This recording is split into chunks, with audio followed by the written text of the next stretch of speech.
They're off.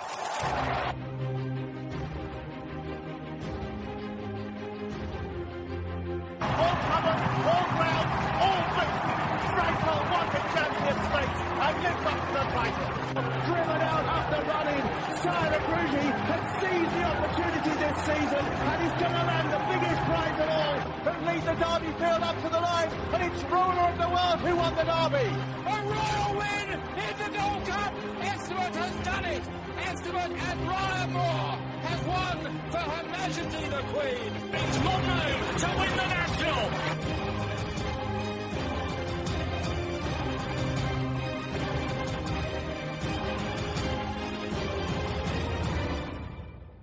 You're listening to Picks from the Paddock podcast, your dedicated racing podcast.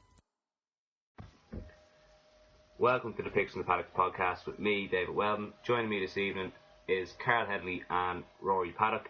How are you, gents? Yeah, grand. Now, if you didn't already know, the jump season has really kicked into gear, and this weekend we've top class racing from Wincanton, Aintree and Navan as we really pick up the pace with some of the big superstars having already come out in the last couple of weeks since we done our last podcast.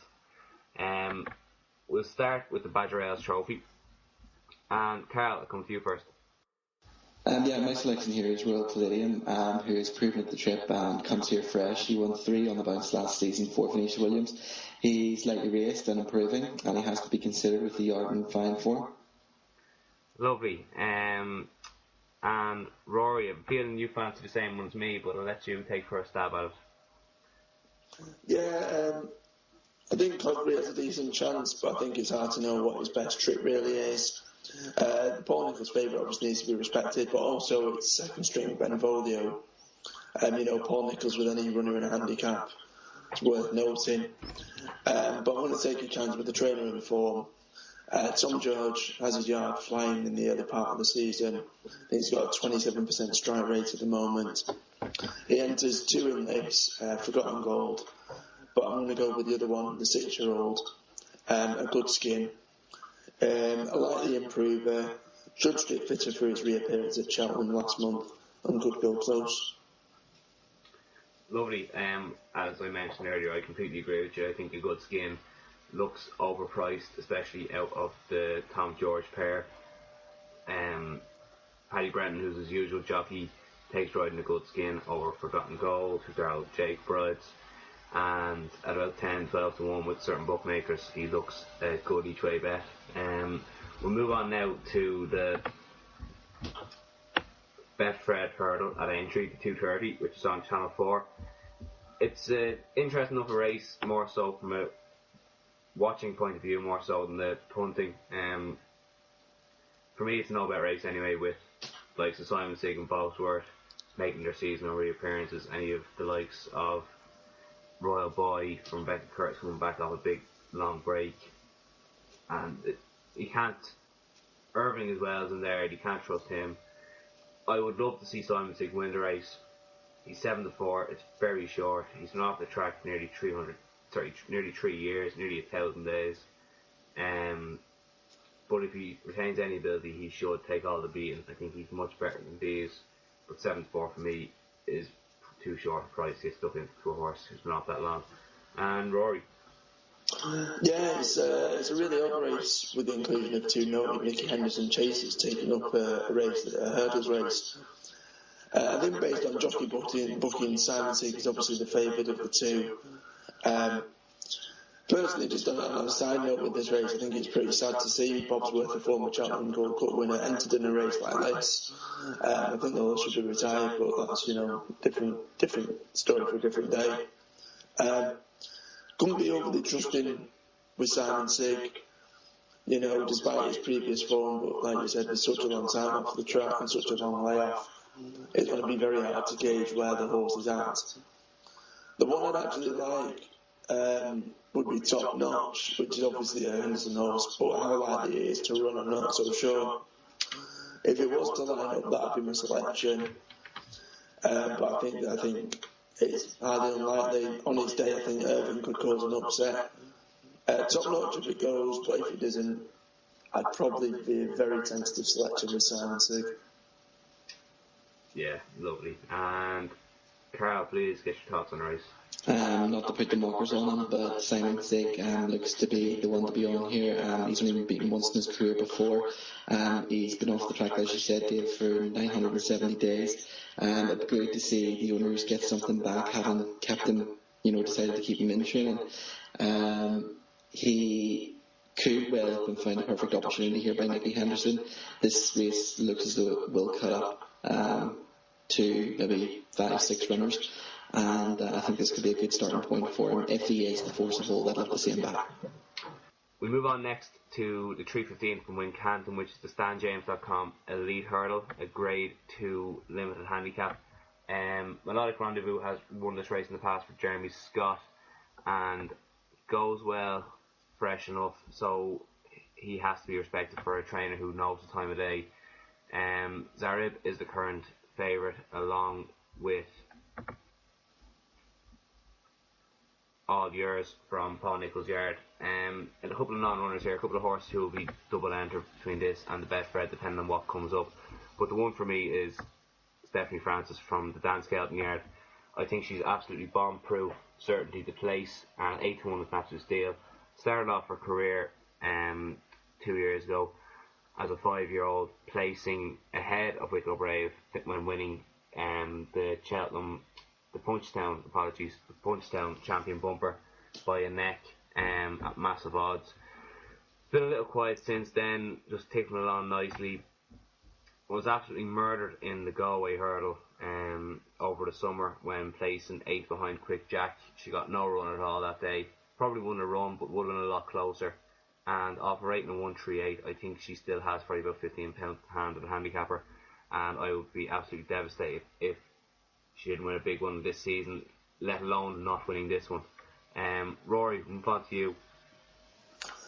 Yeah, in terms of this race, I think the horse you just touched upon, I think it definitely has a decent each-way shout. It's not going to be seeing my money, but, I couldn't really put you off backing it.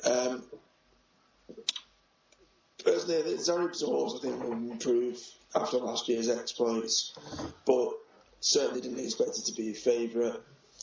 But I'm very keen on All Yours. A horse that seemed to improve with every run last season and ended up picking up a really decent race at the end of his runs in his last outing. Obviously, Nichols has his horses absolutely flying, which isn't tend to be like Nichols' early part of the season. I think he's got something ridiculous like 29% strike rate at the minute. Obviously, handicap, Nichols, they go hand in hand. It's a big race on a Saturday. All Yours, absolutely all over it. I think his best price around 72. Yeah, get your ass on. Probably my bet of the weekend. Lovely. And Carl? Yeah, the one I like here is Francis of Assisi. This is non-beaten. Sort who is now trained by John Ferguson. He was trained on the flat many a minute ago now by Aidan O'Brien before briefly moving to Charlie Appleby, which is where John Ferguson's obviously picked him up from. Like I say, he's 3 from 3 this season. He comes here race fit, unlike quite a few others that are entered in the race. And he looks to have a decent chance here. Lovely. That's it for Saturday. Do you want your say? Email the show direct from our website at picksfromthepaddock.co.uk/podcast and get involved. Stay updated with all our racing news and picks by hitting that like button on our Facebook page or by following us on Twitter at PicksPaddock. Railta Horse Racing Club at the UK and Ireland's fast emerging National Hunt Horse Racing Syndicate, with shares available in well-bred horses in training, with Ulster National winning trainer Stuart Crawford. Railta welcome new inquiries. For more information, visit railtahorseracing.com and follow them on Twitter at RailtaNH.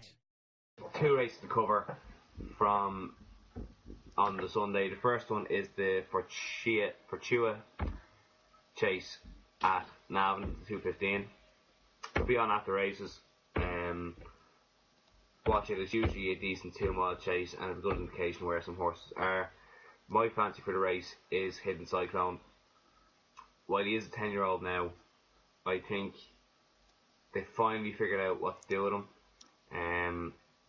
and sitting him prominent and chasing a good pace is exactly where he needs to be. Special Tiara will ensure there is a strong pace in this race, with her exuberant jumping up front. It's be interesting to see which of the Willie Mullins horses goes, whether Twin Light or Champagne Fever goes. I'd be interested enough in Champagne Fever because he does run well enough fresh, and with a bit cutting the ground. And the real interesting one for me is Texas Jack drop back to 2 miles.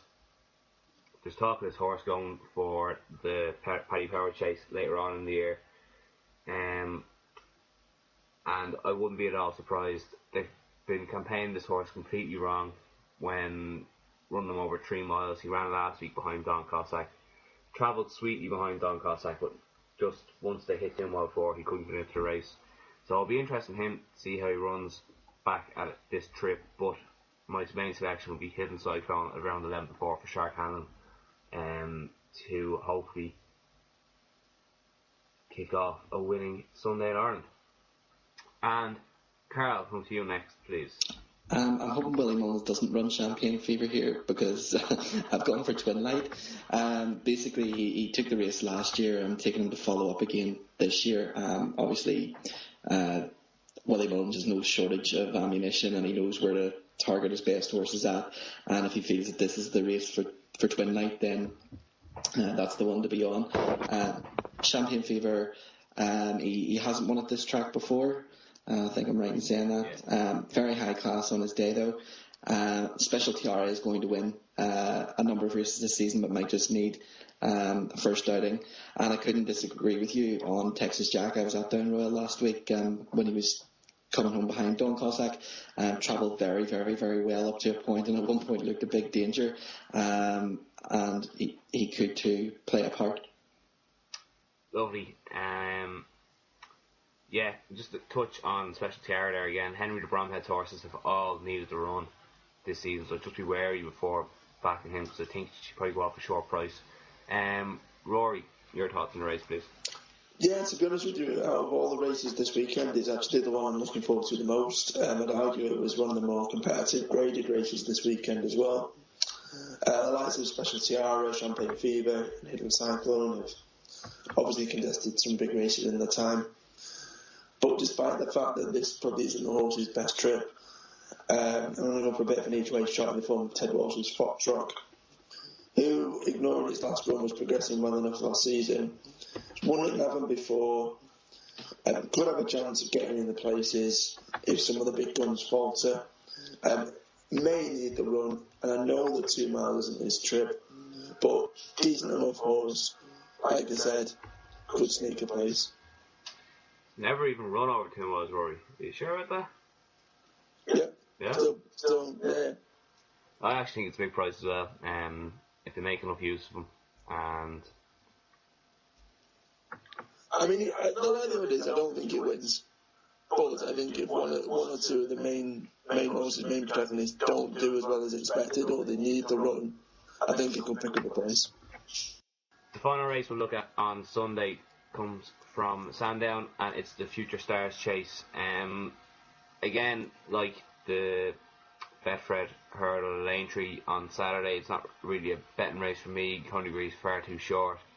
If I was have a speculative fiver on something, it would be probably Puff and Billy, but the horse is a bit of a head case. Sorted Out was jumping towards the end of last season, picked up some minor events, and continues that vein of form. It could genuinely turn into a decent contender. But again, they all have to go to £20 to find with Coney based on last year's form, and if Coney's ready for it, will take the world of beating. Lads, any objections to that? No, not at all. Lovely. And Carl, what's your best bet of the weekend, please? I'm going to side with Royal Palladium in the Badger Eels Trophy each way, given the current form of Venetia Williams stable at around 16 to 1 at the moment. Prices varying between 12 and 16 to 1, so that appeals to me at an each way price. Lovely. And Rory? Although I think a good skin in the Badger Eels, similar race to the car, is a decent each way bet, I just can't see past all yours in the Elite Hurdle for me. Right, and given you've done that race, I'll try and be a bit inventive and Actually, no. Stephanie Francis each way in the elite hurdle. 8 to 1's a massive price. Get on now before the price goes. That's it for our weekend preview. We'll be back with another episode where we'll be previewing all the big races that are available for anti-post betting for the jump season, including our long-term outlook for what we hope the Cheltenham Festival will be. Join us then. Now you've seen our tips, we want you to show us yours. Do you have what it takes to tip a winner? Use hashtag tell us your tips and tweet us at PixPaddock.